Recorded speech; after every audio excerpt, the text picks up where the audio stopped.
안녕하세요. 헤드헌터TV의 박기봉입니다. 오늘은 헤드헌터TV 제17강 성공하는 신입 헤드헌터의 마음 자세 8가지에 대해서 이야기를 해볼 겁니다. 자, 요즘 헤드헌터에 관심이 많습니다. 제가 운영하는 네이버 대표 헤드헌터와 서치펌스 모임 그 카페에도 한 달이면 약 150명의 헤드헌터 관심 있는 분들이 가입하고 있습니다. 자, 그러면 이 대한민국 헤드헌팅 시장은 굉장히 레드오션으로 변해 있습니다. 현재 서치펌이 약 2,000개 가까이 되고 헤드헌터 종사자만 해도 10,000명을 넘어 20,000명 가까이 지금 증가하고 있습니다. 자, 이런 시장에서 성공하는 신입 헤드헌터의 마음 자세는 어떻게 돼야 할까요? 그에 대해서 선배 헤드헌터로서 한 8가지 정도 조언을 해볼까 합니다. 첫째, 머리를 비우라고 말하고 싶습니다. 무슨 말이냐면 우리가 항아리를 보더라도 그 항아리를 채우려면 일단 비워야 되지 않습니까? 맞습니다. 사람도 마찬가지입니다. 내가 무슨 일을 하려면 먼저 머리부터 비워야 합니다. 자, 헤드헌터 주로 입문하신 분들 보면은 대부분 두 타입 정도 됩니다. 첫째는 직장생활 그만두고 재취업이 어려운 사람. 둘째는 재취업으로 자영업을 하다가 실패하신 분들, 또는 뭐 주부 하시다가 뭐 다시 일을 하고 싶으신 분들, 뭐 이런 분들이 주로 헤드헌터의 시장에 노크를 하게 됩니다. 자, 그러면 이분들은 어때야 될까요?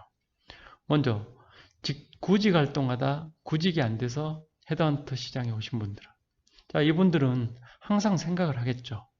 빨리 구직을 해야 되는데 구직이 안 되니까 계속 공백 기간으로만 있을 수 없지 않습니까? 그렇기 때문에 헤드헌터를 해보겠다고 오게 됩니다. 근데 이런 분들이 와서 헤드헌터에 집중을 하는 게 아니라 그 안에서도 계속 구직 활동을 하게 되는 거죠. 물론 뭐 곁다리로 헤드헌팅 뭐 코옥이랄지 이렇게 하게 되겠죠. 자, 그런 분들이 석세스가 나겠습니까?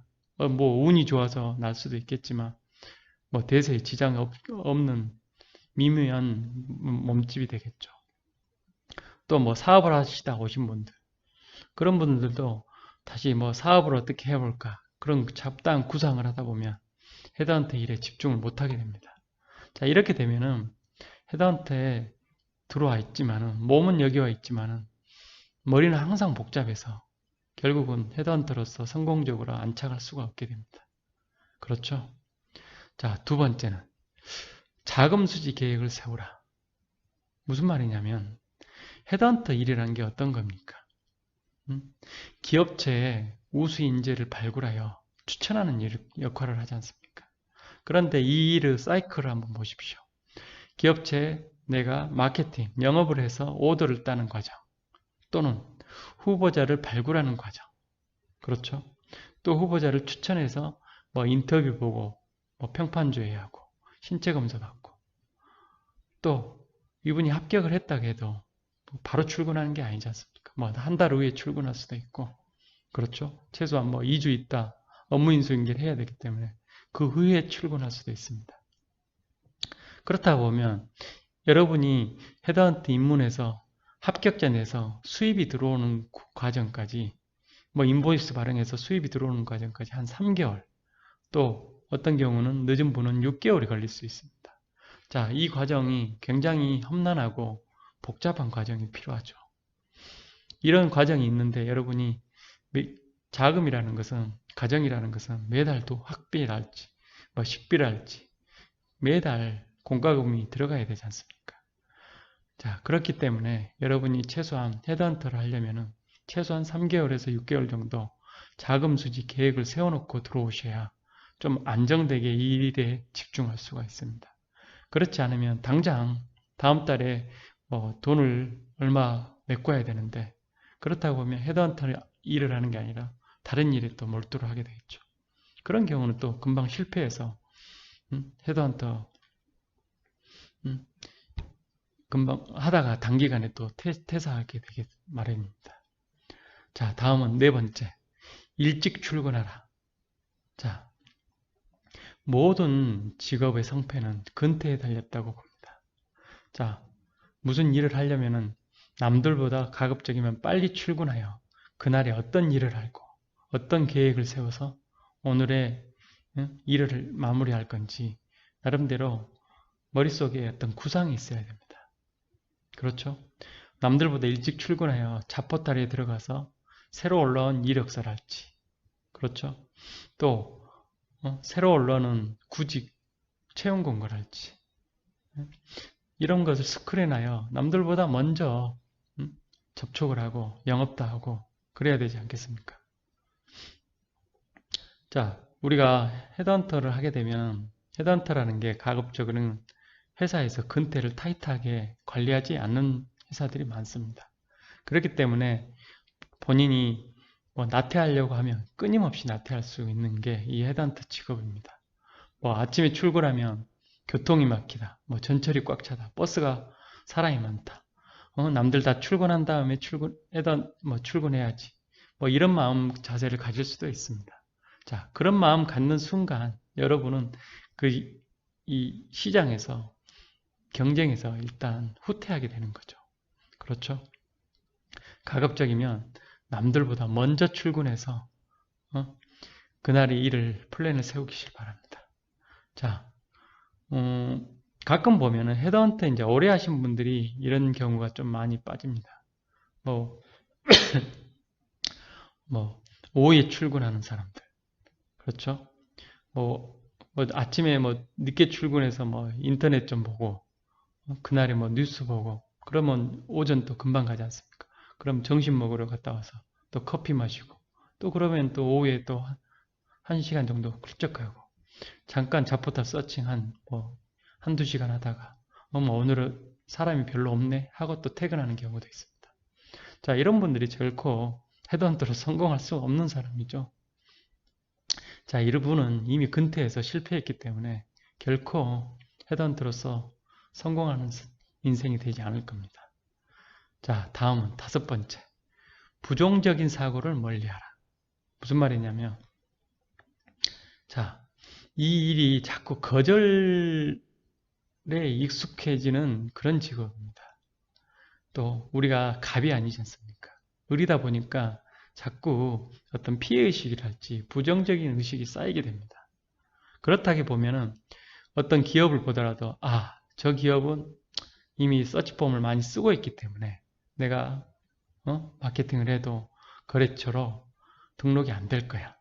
또 어떤 잡포탈에 좋은 후보자 이력서를 보면 이분은 스펙이 높기 때문에 지금 이 포지션에 지원을 안 할 거야. 나름대로 이런 선입견이 가질 가능성이 굉장히 높습니다. 자, 그러나 이런 부정적인 생각은 굳이 할 필요가 없어요. 왜냐하면 헤드헌터를 10개 쓰는 회사가 신규 헤드헌터를 안 쓸 것 같습니까? 그렇지 않습니다. 10개 쓴다 해도 그 회사에 추천하는 헤드헌팅 회사는 한 3개 정도, 서너 개밖에 안 될 수 있어요. 왜냐하면 많이 쓸수록 경쟁이 치열하기 때문에 그 회사에 집중 안 하는 경우가 많거든요. 또 스펙이 높다 해서 이 포지션에 지원을 안 한다, 이런 생각을 가질 필요가 없습니다. 구직자라는 게 그 사내에서 처한 위치가 각각 다르기 때문에 구직이 급한 사람은, 이직이 급한 사람은 또 지원할 수도 있습니다. 그렇기 때문에 미리 부정적인 의견을 가지고 차단할 필요가 없습니다. 또 한 가지, 부정적인 사람을 멀리하라고 말하고 싶습니다. 무슨 말이냐면 우리가 부정적인 사람의 특징은 뭡니까? 자기 분야에서 잘 나가는 사람이 부정적일 수가 없죠. 그렇죠? 그분들은 남들이 이뤄놓은 성과에 대해서 매사에 시기하고 질투하는 사람이 많습니다. 그렇죠? 또 자기 일이 안 풀리기 때문에 매사에 부정적입니다. 그런 불만을 가진 사람하고 같이 모여서 남 욕하고 시기해봤자 전혀 도움이 되지 않죠. 그렇죠? 자, 금묵자흑이라고, 그런 사람 옆에 있으면 내 자신도 점점 그렇게 물들어서 매사에 긍정적으로 적극적으로 무슨 일에 도전하지 않게 됩니다. 그렇게 되면 점점 헤드헌팅 시장에서 도태되게 되고 나도 부정적인 사람이 돼서 남에게 에너지를 줄 수 없기 때문에 점점 타인과 관계도 멀어지게 됩니다. 그렇기 때문에 부정적인 생각, 부정적인 사람, 가급적 멀리하는 게 좋습니다. 그러면 어떤 사람을 가까이 해야 되냐? 그 사내에서 석세스가 잘 나가는 사람 있지 않습니까? 그리고 매사에 쾌활하고 활동적인 사람. 자, 그런 분들은 여러분이 술을 사주든지 밥을 사주든지 자꾸 가까이 하십시오. 그러면서 그분들의 어떤 시크릿 노하우가 있는지 그걸 배우려고 노력을 하십시오. 그래야 여러분이 성공하는 헤드헌터 길을 갈 수가 있습니다. 자, 다음은 6번째. 투잡하지 마라. 맞습니다. 여러분이 이왕 헤드헌터의 길을 걷고자 한다면 이 일에 집중하십시오. 자, 헤드헌터 잡은 고소득을 올린 지름길이 될 수 있습니다. 무슨 말이냐면 여러분이 예를 들어서 연봉 5천짜리를 합격시켜 보십시오. 그러면 수수료 20% 받으면 1,000만 원이 벌 수가 있습니다. 한 달에 한 건만 해보십시오. 아무리 7대3 구조라고 하면 700만 원 정도 수입을 벌 수 있습니다. 여러분이 무슨 일을 해서 이 정도 큰 돈을 만져볼 수 있겠습니까? 다른 잡 한다고 제 아무리 해봤자 많이 벌어야 200~300 벌 겁니다. 그렇지만 헤드헌터는 여러분들한테 큰 금액을 줄 수 있는 굉장히 매력적인 직업 중에 하나입니다. 이런 매력적인 직업을 투잡한다고 곁다리로 해서 그분 성공할 수 있겠습니까? 투잡이 왜 안 되냐면, 자, 앞에서 말했듯이 고객사는 여러분한테 단독 오더를 주지 않습니다. 최소한 헤드헌팅 업계 서너 개는 쓰고 있습니다. 자, 그러면 타 헤드헌터들은 하루 종일 아침에 출근해서 그 포지션에 대해서 온갖 신경을 곤두서고 서칭을 하게 됩니다. 자, 그러면 여러분 이 투잡에서 그런 분들을 이길 수 있을 것 같습니까? 절대 이길 수 없습니다. 자, 그런 분들하고 여러분이 경쟁을 해야 됩니다. 그렇다면 이런 고소득의 지름길인 헤드헌터 일을 하는데 투잡하려고 하지 말고 꼭 이 분야에서 나는 성공을 하겠다. 그런 자세로 올인해 주시길 바랍니다. 다음은 7번째. 자, 실적적고 열정적인 사람을 가까이 하라. 앞에서도 말했죠. 자, 이런 분들은 어떤 분입니까? 각 분야에 전문성 있는 사람입니다. 그렇죠? 전문성이 있고 그분만의 노하우가 분명히 있습니다. 그렇죠? 영업하는 비법 또는 후보자 발굴하는 비법, 그렇죠? 인사팀 상대하는 비법, 그렇죠? 또는 그분만의 나름대로 처세술, 언어술, 그렇죠? 뭐 후보자를 대하는 방법, 그분만의 독특한 장점이 있습니다. 자, 실적적고 열정적인 사람을 가까이 하십시오. 앞에서 말했듯이 부정적인 사람을 멀리하고 그런 사람은 관심도 주지 마십시오. 자, 이제 나는 헤드헌터에 입문한 사람입니다. 헤드헌터에 입문한 사람이 자꾸 다른 곳에 신경을 쓰지 마시고 가급적인 이 일에 신경을 쓰십시오. 예를 들어서 뭐 술 먹으러 가자, 뭐 당구 치러 가자, 또는 주말에 여행 가자. 자, 여러분이 이런 갈 시간에 가급적이면 어떻게 하면 고객사를 더 확보하고 후보자를 발굴할 건지 그것에 온갖 신경을 써보십시오. 이렇게 한 1년만 해보면 여러분은 양질의 고객사도 가지고 있고 후보자 발굴하는 노하우도 이미 몸에 익숙해져서 한 1년 정도 고생하면 2년 차부터는 굉장히 잘 나가는 헤드헌터가 돼 있을 것입니다. 다음은 8번째. 자, 길게 보고 행동하자. 맞습니다. 이 직업은 하루 이틀 하고 끝날 직업이 아닙니다. 한두 달에 성과 나는 직업도 아닙니다. 길게 보고 한 10년, 20년 내가 이 헤드헌터 직업으로서 전문성 있는 커리어로서 자리를 잡겠다. 이런 생각을 가지고 꾸준히 투자를 해야 됩니다. 그렇죠? 내가 뭐 어떤 인더스트리를 선정을 했다고 보십시오. 예를 들어서 코스메틱 회사를 선정을 했다고 보십시오. 그러면 코스메틱 회사 수백 개가 있지 않습니까?